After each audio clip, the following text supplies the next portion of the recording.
아, 여기는 자, 대박이잖아. 광화문 미진. 아까 제가 무궁화 미진이라고 했던 거. 이니셜은 비슷하고. 제가 잠결에 그랬거든요. 광화문 미진. 여기 지금 웨이팅이 미쳤더라고. 그러니까 우리가 지금 이런 미슐랭 빅그루망까지 이제 촬영을 하게 되고 구재현 이사님을 오늘 인터뷰할 건데 한번 재밌게 한번 해보자고. 좋습니다. 네. 그리고 오늘 인간 구재윤의 삶도 한번 파헤쳐볼게요. 진짜 사연 엄청 많으시더라고요. 맞아요. 와. 책도 쓰시고 어. 오늘 많이 배우겠습니다. 가시죠. 안녕하세요. 반갑습니다. 안녕하십니까. 네. 직업위원회에서 나왔습니다. 네, 반갑습니다. 여기 카메라 보시고 네, 네. 간단하게 자기소개 한번 부탁드립니다. 안녕하세요. 저는 광화문 미진 법무이사로 근무 중인 구재현이라고 합니다. 지금 이제 바로 또 서초점으로 이동하셔야 되죠? 바로 가시죠. 아침에 본점 들러서 본점 관련되어 있는 여러 가지 뭐 문제점들이 있었는지 전날 어떤 일들이 있었는지 체크해보고 이상이 없고 그러면 이제 저는 직영점 다시. 이번에 제 책이 나왔어요. 우아한 실패자라는 책이 나왔는데 네. 작가로 뭐 민망하지만 작가로 등단이 됐고 책 읽고 글 쓰고 달리는 삶을 살고 있는 그런 사람인 것 같아요. 복근 정말 멋지더라고요. 제가 책에서 봤어요. 아, 감사합니다. 네. 혹시 CG 처리하신 건지? 아니요. 조금만 뭐 달리기를 열심히 하시면 다 됩니다. 제가 책에서 봤거든요. 어린 시절에 구재윤은 어떤 아이였습니까? 저는 조금 날라리였던 것 같아요. 그래요? 네, 저는 사실 네. 이렇게 얼굴 공개하고 이런 부분들도 좀 조심스럽게 한 게 누군가가 저한테 또 상처를 받았을 수도 있다라는 생각이 어느 날 문득 들더라고요. 부모님이 장사하시는 분이셔서 워낙 네. 바쁘셔서 네. 방치 아닌 방치를 했어요.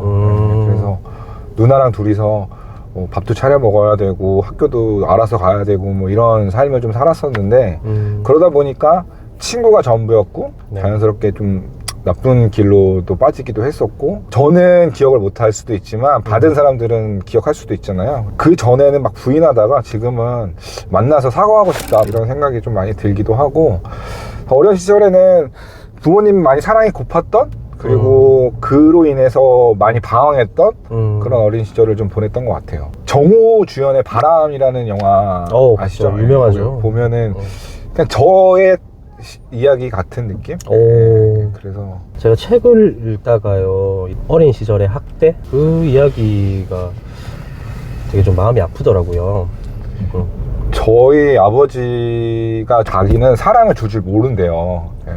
사랑을 받지 못해서 나는 내가 할 수 있는 최선을 하고 있으니 네. 너무 나한테 그렇게 요구하지 말아라 라는 식으로 이제 얘기를 했었던 것 같아요. 제가 아버지랑 그렇게 밥먹을 하다가 그동안 굉장히 미워하면서 원망하면서 살았다가 아버지 돌아가시기 2년 전에 그냥 아버지가 웃긴 거예요. 아버지가 너무 가여운 거야. 그런 생각이 문득 들었어요.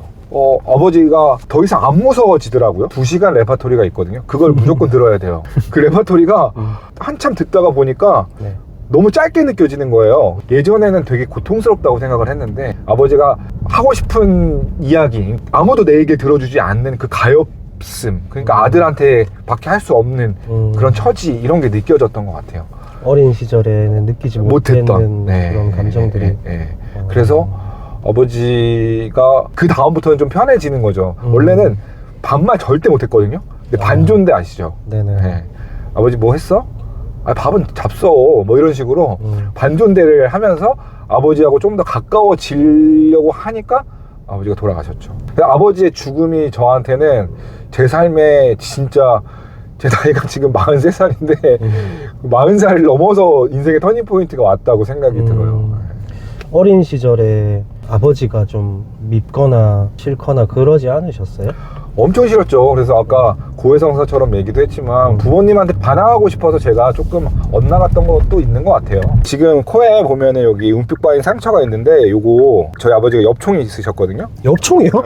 네, 엽총 개머리판으로 술 먹고 들어갔다가 엄청 터져가지고 제가 담배를 피다가 처음 걸렸어요. 학교 선생님이 이제 아버지를 부르셨죠. 학교 선생님을 만나러 가는 길이니까 로타리 클럽에 그 배지도 다시고 정장에 올백 머리 딱 넘기시고 체어맨을 딱 끌고 학교를 딱 오셨어요. 제가 담배 피다가 걸렸습니다라는 얘기를 듣고 아버지가 갑자기 위축되시더니 무릎을 공손히 모으시고 손을 가지런히 그 위에 올려놓으시고 선생님 앞에서 머리를 조아리시던 모습이 지금도 떠오르는데 그리고 나서 저희 아버지가 룸사롱을 운영을 하셨었는데 VIP 룸이 있어요. 네네. 끝나고 나서 온 저를 부르시더니 그 테이블이 이렇게 딱 있으면 영화처럼 보면 메인석이 있고 그 끝에 이제 노래방 기계가 있고 사람들 이제 춤추고 놀 수 있는 조그마한 공간이 있잖아요. 네네. 거기에 제가 서 있었는데 성필이 형이라고 호출로 부르시더니 담배를 갖고 오라고 딱 시키시더라고요. 저희 아버지는 담배를 못 피세요. 근데 그 담배에 라이터를 딱 올려놓고 갑자기 그 담배를 라이터랑 같이 딱 미시는데 그 테이블이 이렇게 길잖아요. 테이블 위로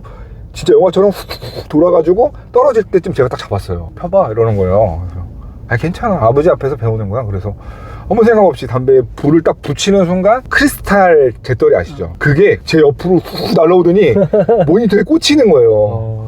얼었죠. 욕을 하시면서 그 테이블을 밟고 올라오시면서 저를 때리려고 맞담배질을 한다고 막 이러면서 삼촌들이 막 말리면서 너 빨리 집에 가라 그래서 나왔는데 그날 저녁이 진짜 제가 평생 잊지 못할, 지금도 아버지 생각하면은 미안하고 고맙고 또 죄송한 마음이 드는, 제가 그날 그 허벅지를 빠따를 맞아가지고 허벅지가 피멍이 들어서 이렇게 누워서 자지를 못하겠는 거예요.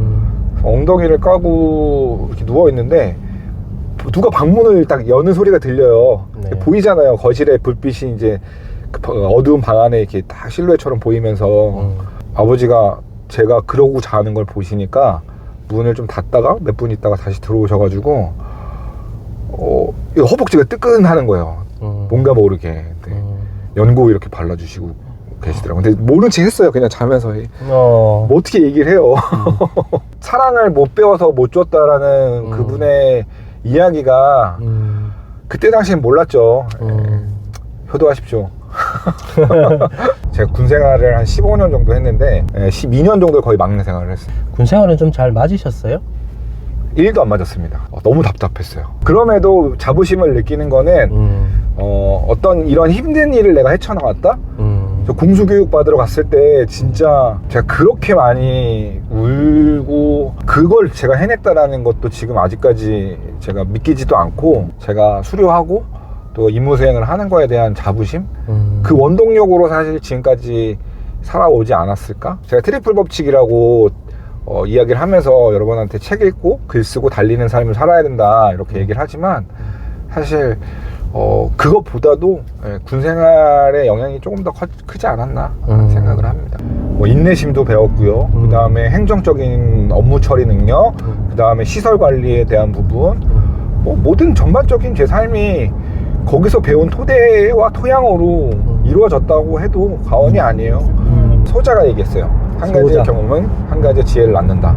저는 여기에 덧붙여서 그러나 경험하지 않고 얻는 지혜가 더 값지다 라는 얘기를 제가 덧붙여서 사용을 하고 있는데, 경험하지 않고 얻는 지혜? 네.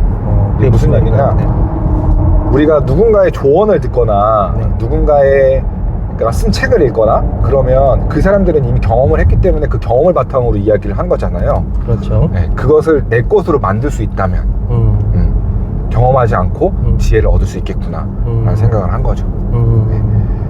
결론적으로 책을 읽으세요, 그리고 멘토의 조언을 따르세요 라고 함축적으로 말씀드릴 수 있지만 그 안에 담긴 메시지는 정말 강력하다는 겁니다. 두 분도 되게 진짜 저는 멋있다고 생각하는 것 중에 하나가 성공하신 분들 그리고 다양한 직업에 있는 사람들을 만나시잖아요. 맞아요. 간접적인 경험하지 않고 얻는 지혜를 지금 습득하고 계시는 거예요. 맞아요. 저희는 정말 촬영할 때마다 배우는 게 많거든요. 우리 이사님이랑 이야기하면서 또 오늘 교훈을 얻을 거고, 이제 일전에 다른 대표님들, 다른 분들도 그랬고, 이렇게 촬영할 때마다 뭔가 배우는 게 있어서 너무 좋아요. 정말 훌륭하신 분들이 많이 나왔더라고요. 그래서 두 분이 잘 돼야 됩니다. 이사님이랑 같이 잘 돼야죠. 먼저 잘 되시고 끌어주시면 됩니다. 우리가 살면서 사실 뭐 성공해야 되고 돈도 많이 벌어야 되고 이런 욕망들이 있잖아요. 저는 가장 진짜 중요한 게 돈을 많이 버는 것도 진짜 중요해요.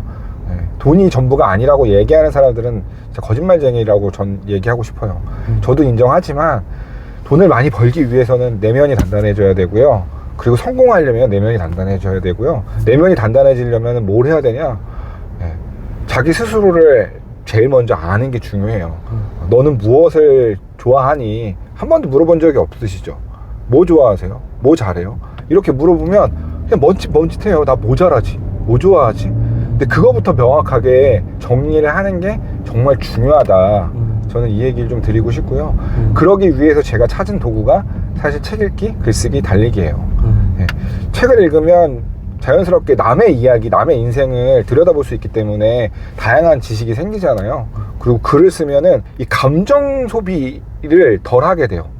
감정적인 소비가 굉장히 많거든요. 우리 인간사회에서는. 근데 내가 내 감정 때문에도 지치는 경우가 많아요. 그래서 글을 쓰면서 내면을 조금 차분하게 안정시킬 수 있는 그런 도구로 활용하셨으면 좋겠고, 그리고 달리기 하나만 진짜 꾸준히 해도요. 한번 뛰어보세요. 진짜 억울하고 힘들고 내가 막 미치고 팔짝 뛰겠는데 달려보세요. 이게 달라진다니까요. 제가 죽을 결심으로 양화대교 올라갔다가 소주 한 병 나발 불고 진짜 거기 한 2km 되거든요. 그냥 딱 달렸어요. 그러니까 갑자기 뭔가 모르게 내가 맑아지면서 술도 깨고 그 희망, 용기, 명확한 사실 이런 것들이 이제 보이기 시작한 거죠. 그래서 여러분들에게도 이 세 가지를 한번 삶에 받아들여서 적용해 보시기를 추천해 드립니다. 저는 제가 직접 사서 읽었습니다. 무한 실패. 여기가 광화문 미진. 오늘은 이제 서초 직영점에 와서 우리가 또 내부를 한번 살펴보려고. 이사님이 어디로 가셨는지. 커피 안 먹으면 거의 곧 죽을 사람처럼 하시길래 보내드렸어. 가수를 하셔야 된다 그래가지고. 우리는 바로 들어가 봅시다. 와, 진짜 좋다. 대표님 안녕하세요. 네, 안녕하세요. 대표님 간단하게 자기소개 한번 부탁드리겠습니다. 저는 광화문 미진 서초점을 운영하고 있는 한성용이라고 합니다. 대표님 되시죠? 네, 여기 운영한 지는 얼마나 되셨어요? 네. 작년 5월 말부터 오픈해가지고요. 지금 한 8개월 정도 됐습니다. 1년이 안 됐네요. 네, 그렇습니다. 혹시 이 전에는 네. 또 다른 자영업을 하셨나요? 예, 어떤 업종을 하시다가? 부동산 중개업을 했습니다. 그럼 요식업이 아니네요? 예, 요식업은 한 27년 전에 김밥 전문점을 했었어요. 27년이요? 예. 그때 오픈하고 나서 IMF가 터져가지고 부동산 중개업을 하다가 어떻게 또 요식업을 하실 생각을 하셨는지? 요식업에 대한 관심은 항상 있었어요. 항상 있었고. 광화문 미진 본점 바로 앞에서 부동산을 16년을 했어요. 그래서 사장님 때부터 알게 돼서 그때부터 알았어요. 알아가지고 하고 싶다라고 말씀드렸죠. 저렇게 막 장사가 잘 되고 네. 사람이 많고 이런 걸 많이 보셨겠네요. 그럼요. 앞에서 네. 부동산을 하신 게 어쩌면 신의 한 수일 수도 있네요. 그렇죠. 운명적인.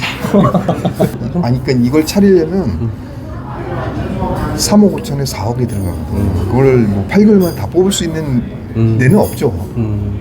엄청 부자시네요. 아닙니다. 빚을 내서 했습니다. 많이 도와주셨어요. 본부장님이 안 되는 자금을 가지고 시작하기 위해서 제가 노력을 했는데 부탁을 많이 했죠. 본부장이 많이 도와주셔서 비용적으로도 어떤 여러 가지 점으로 이렇게 시작할 수 있게 도움을 많이 주셨죠. 이제 곧 부자가 되실 것 같아요. 그러고 싶습니다. 인간적인 구재윤에 대해서 한번 좀 이야기해 주실 수 있을까요? 저한테는 좀 본인 같은 존재죠. 정말 그러니까 제가 이만큼의 돈이 있어야 되는데 요만큼밖에 없었거든요. 근데 이제 시작하기 위해서 본인이 할 수 있는 최대한에 맞춰주셨어요. 이렇게 과정이라든지 너무 자기 것처럼 하시니까 피곤해요. 자기가 자기 가게처럼 이 오픈할 때 모든 거를 그렇게 생각하고 일을 시키고 뭐 하니까 점심시장에서 피곤한데 그런 게 없었으면 지금 서초점이 없었을 것 같아요. 최소 6,700, 7,800, 6,700. 일수가 좀 적어가지고. 근데 지금 일요일부터 날씨가 많이 올라간대요. 보통 2월 말부터 살살살살 올라가면서 3월부터 시작되거든요. 그래프가. 이런 거구나. 잘하셨어요. 돈가스. 돈가스가 남는 건지 안 남는 건지 모르겠어. 팔면 남아요. 전기선 여기까지 빼면은 저 배터리 안 써도 되잖아. 근데 왜 안 빼요? 지금 그 있는 것도 자리를 자꾸 내가 옮겨서? 왔다리 갔다리 하다 보니까 없는 게 더 편해. 두 개는 지금 빼버렸어. 아, 빼빼 저기를. 동선을 만들어 보려고 이렇게 돌렸다가 이렇게 돌렸다가 지금 계속 하는데 지금 현재 이게 제일 좋은 것 같아서 아직도 완성이 안 됐어요. 이거 돌리는 게 내가 일이에요. 밀었다가 지점에 오셔가지고 중점적으로 하시는 부분이 있다면 어떤 부분이 있어요? 초창기에는 주로 손발이 안 맞으니까 그런 부분들을 이제 컨설팅 해주거나 그런 부분들에 대한 이야기들을 많이 하는데 6개월이 지나간 매장들 같은 경우에는 애로사항 그리고 매출이 떨어졌을 때는 어떤 요인들이 있었는지 그런 거 분석을 해야 되거든요.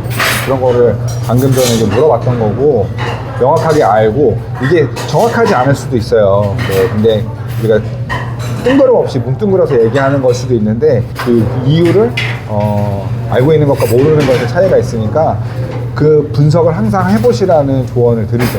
네. 안 그래도 아까 점주님께서 너무 이사님이 자기 일처럼 하셔서 좀 힘든 부분도 있다고 이렇게 얘기하시더라고요. 네, 맞아요. 네. 저는 이제 프로고 이분들은 처음 시작하시는 부분에 대해서 그런 갭 차이를 느낄 수 있는데 그렇게 해야 되거든요, 사실. 지금은 제가 잔소리 안 해요. 처음에만 엄청 몰아세우죠. 아니, 생각해보세요. 몇 억을 들어서 매장을 오픈했는데 뭐 장난치는 것도 아니잖아요. 네. 돈을 벌려고 했고 자칫 잘못하다 돈 날리는 건데. 아까 얘기하셨던 인생을 건 직구. 그렇죠. 그 직구를 날리셨으면은 스트라이크 꽂혀야 되잖아요. 유튜브 채널 이름도 그렇듯이 장사 천재, 장사에 대해서 좀 경험을 토대로 이렇게 컨설팅을 해주시고 그런 부분들이 이사님의 역할이네요. 그렇죠. 육수 맛을 항상 체크를 하거든요. 근데 맛있어요. 예, 진짜 맛있네요. 살얼음이 이렇게. 네, 살얼음이 어느 정도 별로 좀 없잖아요. 겨울에는 이렇게 해야 돼요. 아, 의도된 거네요. 예를 된 거죠. 제가 이 온도 맞추는 것도 시작해가지고 신경 쓸 게 진짜 많거든요. 한번 드셔보세요.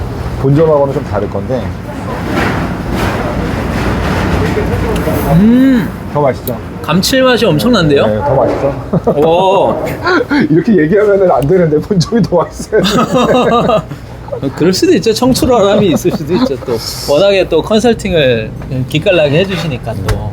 냉장고 열어보는 이유는 재고 관리나 물건 잘 적재해놨는지 이런 것도 체크해보는 거고 물 같은 것도 담아놓는데 장사가 안 될 때 담아놓으면 이게 무가 변색되는 경우가 많거든요. 체크를 수시로 하는 겁니다. 제가 와서 불시에 점검을 하는 거죠. 상태 괜찮죠? 예. 이게 그러니까 하나에서 10가지 진짜 신경 쓸 게 너무 많아요. 저도. 그래도 이렇게 잘 모르는 제가 봐도 굉장히 위생적으로 깨끗하고 정리가 굉장히 잘 되어 있는 것 같아요. 와, 그럼요. 예, 이게 굉장히 중요한 부분입니다.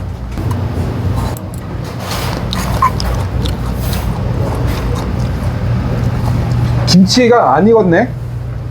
네, 어제 했어? 그 색깔이 딱 보니까 그렇더만. 이거 나가면은 손님상에 내면 안 돼. 본점 사장님 알잖아. 그게 그 텐션으로 얘기하는 이유가 있다니까.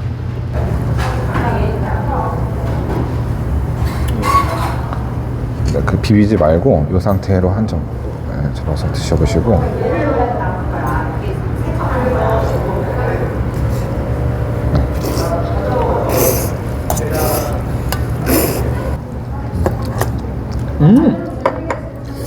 아직 식지도 않으셨어요.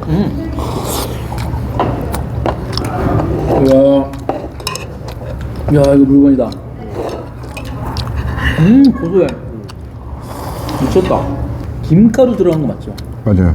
이 들깨랑 김. 이 조화 이거 못하네. 혈조점에 와야지만 먹을 수 있는. 어떻게 이런 맛이 나지? 이건 제가 제품 개발한 거예요. 진짜요? 네. 이거 여자분들이 너무 좋아해요. 깔끔하고 집이나 이런 데서 맛볼 수 없는 그런 맛이야. 만두 손바닥만 해.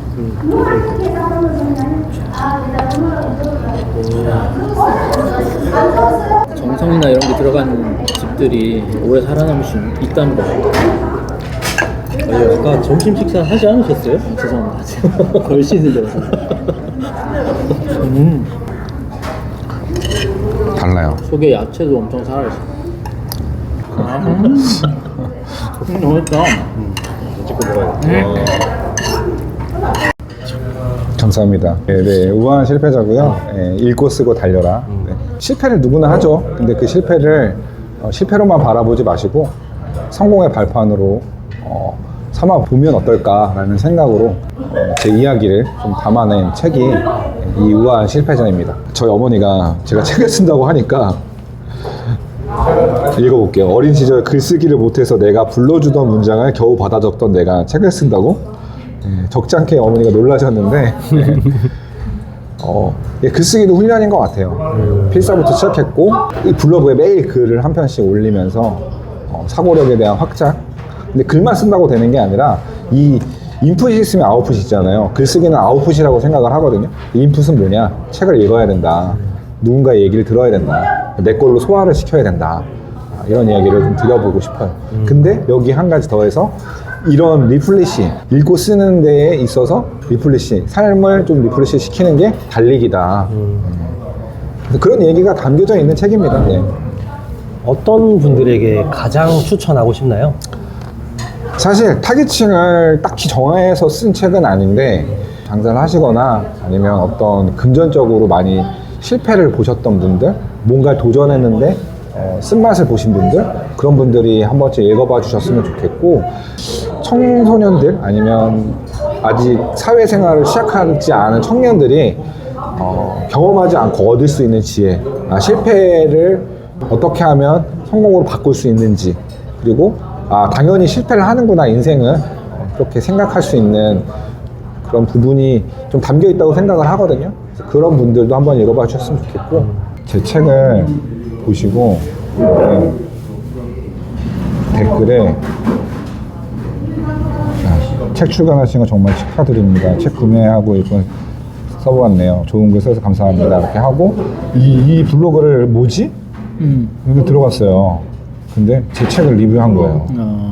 그로에님이라는 분이 제 책을 리뷰해 주셔가지고 제 블로그, 이거 진짜 쉬운 일 아니거든요. 이 글 봐요. 엄청.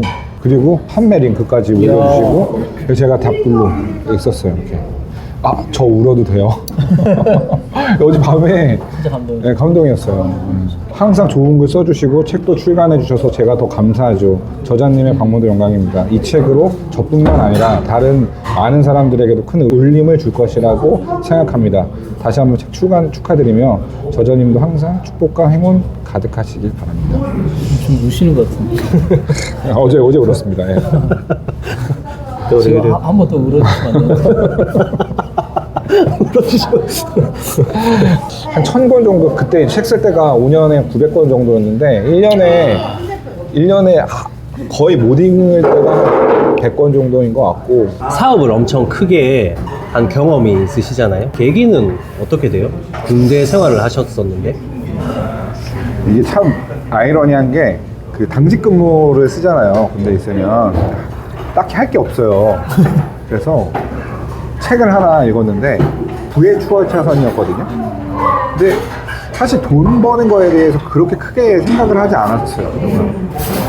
군대 생활하고 정년 되면 연금 받고 내 인생 거기서 이제 끝나겠다 이렇게 생각을 하고 장기를 지원했던 거였는데, 부의 추월차선에서 돈을 버는 방법, 돈을 벌면 어떤 스토리가 삶에 이어지고, 이런 얘기들이 쭉 나와 있는 거예요. 진짜 운명적으로 그 당직 근무 쓰는 그 시간 동안에 그 책을 거의 한 3분의 2를 다 읽은 것 같아요. 그리고 잠 안 자고 그 책을 끝까지 읽었죠. 그때 뭔가 왔던 것 같아요. 아, 내가 돈을 한번 벌어봐야겠구나. 그리고 이게 우리 선배님들한테도 좀 죄송하긴 한데, 제대를 하면 부사관이 갈 수 있는 곳이 경비, 개인 택시, 뭐 이런 분들이 많으시더라고요.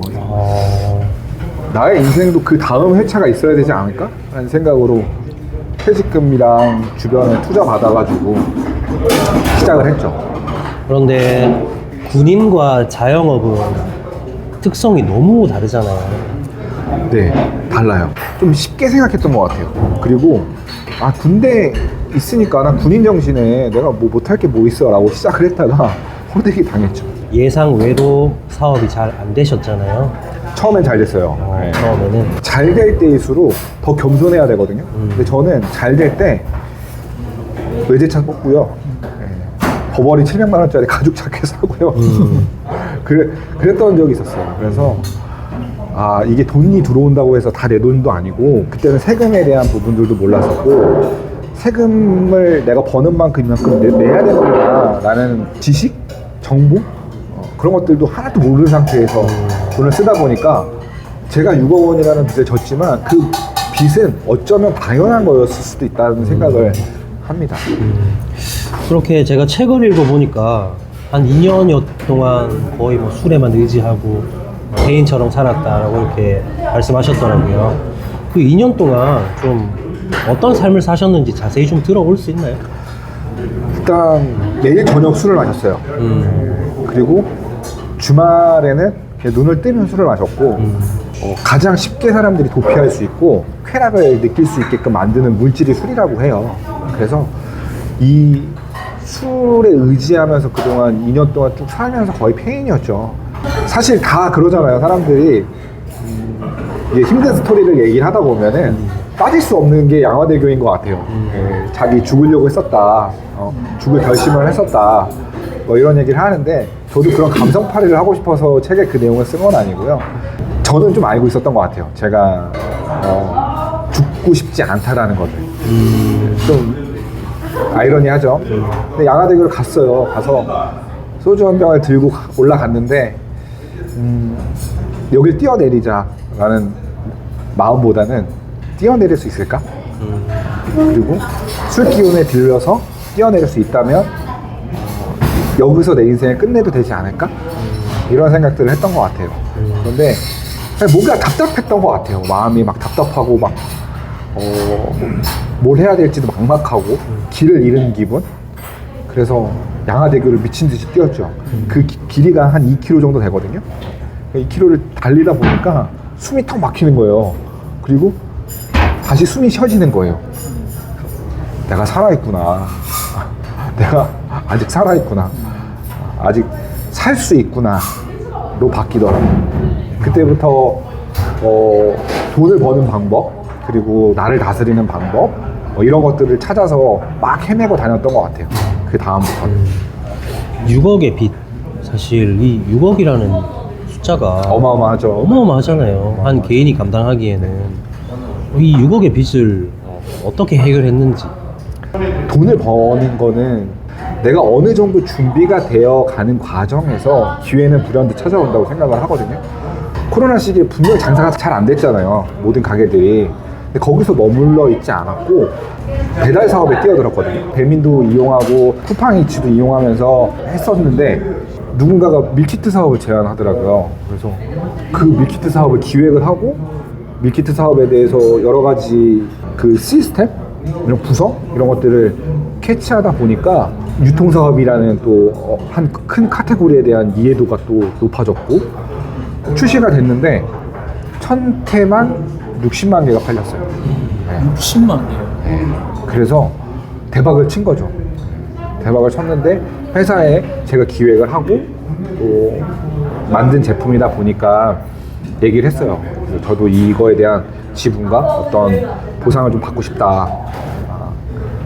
다행히도 이제 회사에서 그렇게 저한테 신뢰를 보여주셔가지고, 저도 감사하게도 그 부분이 좀 많이 컸던 것 같아요. 음. 빚을 갚는 데 있어서 1년에 1억씩은 절대 불가능하고요. 제가 그렇다고 해서 막 엄청난 준비를 한 건 아니고 잘 위기를 극복하고 잘 지내오다 보니까 그런 기회도 저한테 찾아왔고 그런 기회를 잡을 수 있지 않았을까. 순찰 오겠습니다. 중간중간에 없으니까 없으면 제가 빠따 나갑니다. 아침 이사님 지금 잠깐 산책하러 이렇게 한강에 왔잖아요. 네. 종종 이런 데 오시나요? 컨셉이죠. 컨셉. 아니 뭐 농담이고요. 그 한강에서 자주 달리기도 하고 시원하잖아요. 그리고 산책 같은 거 하면 생각이 좀 정리되는 것 같아서 자주는 아니는데 종종 오긴 합니다. 만약에 이사님 제대 직후로 타임머신을 타고 간다면 좀 어떻게 할까요? 연금 무조건 받죠. 제대 안 하지. 후회하시나요? 후회합니다. 예. 인생 후회 연속이에요. 아니 이게 사람들이 진짜 많이 하는 질문이긴 해요. 이런 질문들은. 그렇죠, 사실 예. 오래 하셨으니까. 근데 뭐 멋있게 저는 후회 안 하고 지금 삶에 만족합니다. 저도 이런 멘트 할 수 있죠. 근데 후회는 어쩔 수 없는 것 같아요. 왜냐면 그동안의 시간과 제 인생을 되돌아봤을 때 엄청 힘들었던 건 사실이니까 좀 더 편안한 길을 갈 수 있었던 길을 내가 찬 건 아닐까? 그럼에도 이 영상을 시청하시는 시청자 여러분들, 인생은 어차피 후회이기 때문에 지금 여러분들이 하고 싶은 걸 하세요. 저는 이렇게 말씀을 드리고 싶습니다. 어떤 최선의 선택을 하려고 결정을 내리지만 우리는 완전하지 않잖아요. 그래서 저는 후회이지만 그 후회를 하지 않기 위해서 좀 더 노력을 많이 하는 것 같아요. 이사님, 제가 책을 읽은 후에 가장 기억에 남는 게 있어요. 읽고 쓰고 달린다. 네. 이거에 대해서 자세하게 좀 이야기해 주세요. 말 그대로 책을 읽고 쓰고 달리면 됩니다. 뭐 자세히 얘기할 것도 없고요. 트리플 법칙이라고 제가 표현을 하지만 이 세 가지를 강조하는 이유가 내면을 단단하게 만드는 데 가장 이상적이라고 생각을 하거든요. 돈을 버는 것도, 내가 성공을 향해서 달려갈 때도 내면이 단단하지 않으면 사실 금방 잃어요. 근데 그렇게 잃어버린 이유가 돈을 지키는 힘이 없었기 때문이라고 생각을 하거든요. 돈을 버는 것보다 돈을 지키는 게 더 어렵구나, 더 중요하구나 라는 것들을 몸소 깨달은 거죠. 근데 이사님 보면 사실 읽고 쓰고 달린다, 너무 좋은 말이잖아요. 근데 인간은 사실 합리화의 동물이라고 저는 생각을 해요. 맞아요. 네. 이 머리로 날지만 행동하기가 굉장히 좀 이제 시간이 많이 걸리잖아요. 네. 이사님만의 뭔가 이렇게 좀 바로 실행하는 이런 꿀팁이라든지 네. 그런 루틴이 있을까요? 그 말씀 진짜 잘하셨던 게, 우리 인간은요 뭔가 한 가지 결정을 하면 그 결정에 합리화를 하기 위해서 80%의 에너지를 쓴대요. 그래서 저는 그 얘기에 진짜 동감을 하면서 제가 책을 읽다가 아주 작은 습관의 힘이라는 책을 읽으면서, 제가 쓴 책에도 나와 있지만 아주 작게 만드는 겁니다. 작게 쪼개낸 거예요. 그러니까 예를 들어서 책을 읽는다, 한 번 읽으려면 굉장히 부담스럽잖아요. 그래서 그냥 진짜 내가 할 수 있는 가장 작은 단위로 쪼개서 실행을 해라. 그러니까 작은 성공을 많이 쌓다 보면 뇌는 큰 성공이든 작은 성공이든 중요하지 않아요. 네. 이거 갤러그 아니에요? 갤러그? 커피가 와가지고요. 갤러그 소리인데. 우리 뇌는 작은 성취나 큰 성취에 대해서 구분을 못 한다고 하더라고요. 그래서 내가 아주 작은 성취를 계속 쌓아가다 보면은 뇌는 똑같이 생각하기 때문에 똑같이 성공했다, 성취했다 라고 인식하게 된다라는 거죠. 그래서 작게 만들어라. 저는 그게 가장 꿀팁 아닐까? 저도 처음에 난독증에 시달렸었어요. 책을 한 페이지도 넘길 수가 없었는데, 심지어 어떤 짓까지 했었냐면 친구한테 100만 원을 송금했어요. 그리고 내가 책 5권 이번 달에 못 읽으면 너 가져. 근데 친구가 되고 싶습니다. 근데 읽었죠. 읽었죠. 그때부터 시작됐던 것 같아요. 그러니까 이게 진짜 비법인 것 같은데요? 그렇죠. 다시 하겠습니다. 자신을 벼랑 끝으로 몰아라. 작게 시작하는 게 진짜 무엇보다 중요해요. 실패로 인해서 힘든 사람들에게 가장 해주고 싶은 말이 뭐죠? 실패는 끝이 아니다. 실패는 과정이다. 이 한 문장으로 사실 말을 다 마칠 수 있을 것 같아요. 과정이다. 네, 과정입니다. 우리는 항상 실패하고요. 우리는 항상 넘어지고요. 우리는 항상 후회해요. 네. 죽는 순간에도 후회해요. 여러분들이 꿈꾸는 어떤 이상이 과연 나한테 무엇을 가져다 주는지 잘 한번 고민해 보셨으면 좋겠어요. 그게 정말 내가 원하는 열망인지, 내가 100억을 벌어서 뭐 했을 건데, 내가 돈을 많이 벌어서 뭐 했을 건데, 이런 고민들을 좀 진지하게 한번 해보시면 인생이 좀 편안해지지 않을까? 저는 그런 생각이 인생 치트키인 것 같아요. 우리가 왜 가십적인 썸네일에 자꾸만 낚이냐면, 물론 이 조회수를 높이기 위해서는 가십적인 썸네일을 꼭, 후킹성 썸네일을 꼭 쓰시길 바랍니다. 제가 이사님 후킹 썸네일에 낚여가지고 지금 여기 와 있는 것 같은데요. 엄청나시던데요? 가장 큰 자극제가 뭘까요? 이사님의 가장 큰 자극제. 평범함? 평범함이요? 네. 그냥 오늘 그냥 이렇게 숨 쉬고 살아갈 수 있다는 것 자체. 그냥 평범한 하루를 오늘도 보냈구나. 그러니까 우리는 사실 도파민에 너무 자극되어 있어요. 쇼츠도 그렇고 쾌락을 쫓는 것도 있고요. 이 쾌락 도파민이 올라가면요, 영어로 수렴하려고 하는 작용을 해요. 그래서 무한리필집 가면 고기를 마음껏 먹을 수 있어. 도파민이 팡팡팡 터지는 거야. 먹는 식욕만큼 그 쾌락을 극대화시키는 것도 없거든요. 그러니까 평범한 것 자체가 그렇게 우리 인간 자체, 그러니까 신체가 갖고 있는 하나의 메커니즘, 방향성이라고 생각을 하거든요. 그래서 오늘도 나는 그냥 뭐 그렇다고 해서 술에 술 탄 듯 물에 물 탄 듯 이렇게 살라고 말씀드리는 게 아니라, 기쁠 땐 기쁘고 또 슬플 땐 슬프고 희노애락이 있는 삶 가운데서 그냥 평범하게 사는 거, 제가 추구하는 삶이 아닐까? 쾌락을 좀 멀리 하시는 편이에요? 쾌락이라고 하는 게 우리가 다양하잖아요. 뭐 섹스, 도박 뭐 이런 거에 대한 극단적인 쾌락보다는 좀 나한테 선한 자극을 주는 뭐 달리기라든지 아니면 뭐 운동이라든지, 그러니까 나에게 긍정적인 영향을 좀 끼치는 그런 쾌락 쪽으로는 추구하는 편이긴 하죠. 제가 여기 특별해서 나온 것도 아니고요. 그냥 이분들과 소통을 하면서 사람 사는 냄새? 그냥 이런 사람도 책을 썼고 이런 사람도 빚을 갚았고 평범하게 살아가려고 노력하고 있다 라는 그런 부분들을 조금 더 크게 생각하셨으면 좋겠습니다. 제 인생에 선언한 게 몇 가지가 있는데, 저는 2번 다시는 창업을 하지 않을 겁니다. 그게 너무 고통스러웠고, 근데 창업을 도와주면서 하고 싶은 분들에게 제 노하우랑 제가 그동안 실패했던 경험들을 다 쏟아서, 아까 서초점도 보셨지만 제가 그렇게 녹록한 선생님은 아니에요. 저 비싸요, 그리고 저 쓰시려면. 근데 굳이 너가 그런 노하우를 알고 있으면 네가 하면 되지 않냐. 저는 매여 있는 게 조금 너무 싫거든요.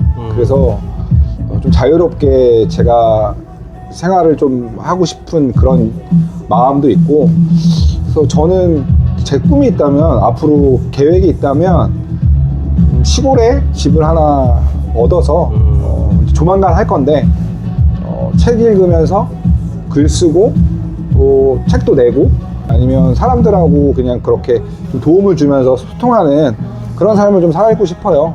그리고 유튜브 채널 잘 돼가지고 애드센스 수익이 좀 빵빵 터졌으면 좋겠습니다. 아까 욕심 없으시다고. 쾌락을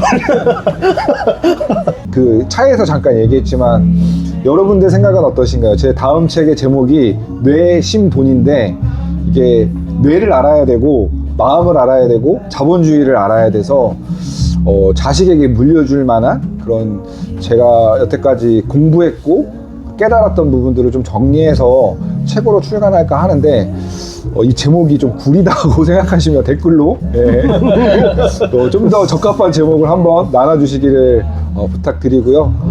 책 출간하는 것도 끊이지 않고 계속 할 것 같아요. 지금 살아남으려면 사실 퍼줘야 되거든요. 지금 그러니까 이거는 불변의 법칙이긴 한데, 장사의 불변의 법칙이긴 한데, 나중에 사장님들한테 밥을 왜 시켜 먹어? 근데 여기 안에 재료비, 뭐 인건비 뭐 들어가서 요 정도 양이, 이런 논리적인 사고방식을 갖는 순간 그 사업체는 망한다고 보면 돼요. 논리는 거기서 세우는 게 아니에요. 그냥 내가 하나라도 더 팔아서 만약에 100원의 마진이 남아, 근데 정상적으로 하면 1000원이 남아, 근데 100원 남잖아요. 차라리 내 몸이 바쁘더라도, 내 몸이 힘들더라도 10개를 팔아서 1000원을 남기라는 거야. 정말 그걸 모르고 막 장사에 뛰어드시는 분들이 너무 많아가지고, 그 대표적인 사람이 저였습니다. 저도 실패하고 망하다 보니까 안 거고. 이사님, 오늘 저희 직업임원이랑 같이 이렇게 촬영해보면서 느꼈던 점, 출연 소감 한번 부탁드리겠습니다. 너무 즐거웠고요. 저한테 이렇게 이런 촬영을 허락해 주셔서 너무 감사드리고, 새로운 인연을 만난다라는 게 참 뜻깊은 것 같아요. 그래서 두 분 삶에도 항상 축복과 행운이 가득하시기를 진심으로 소원하겠습니다. 너무 힐링됩니다. 감동. 자, 그러면 우리 이사님 지금 이제 열심히 유튜브 활동 지금 진행 중이시잖아요. 우리 유튜브 계정 PR 한번 해보세요. 네, 자기개발이랑 그 다음에 장사 인사이트에 관련해서 이런 컨텐츠를 올릴 예정이고요.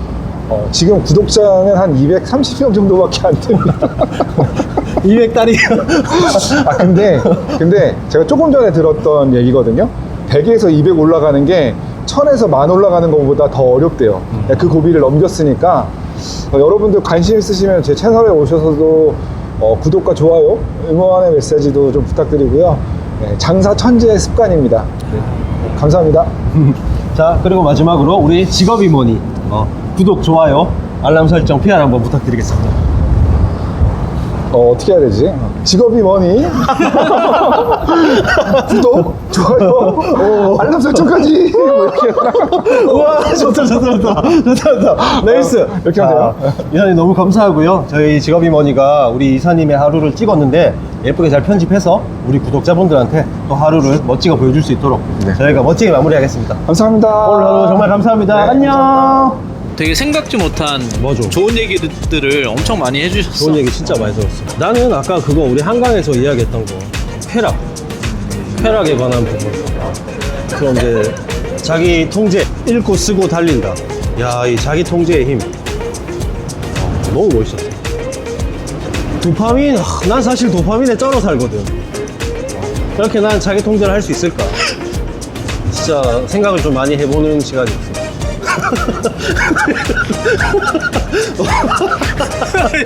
웃으면 어떡해.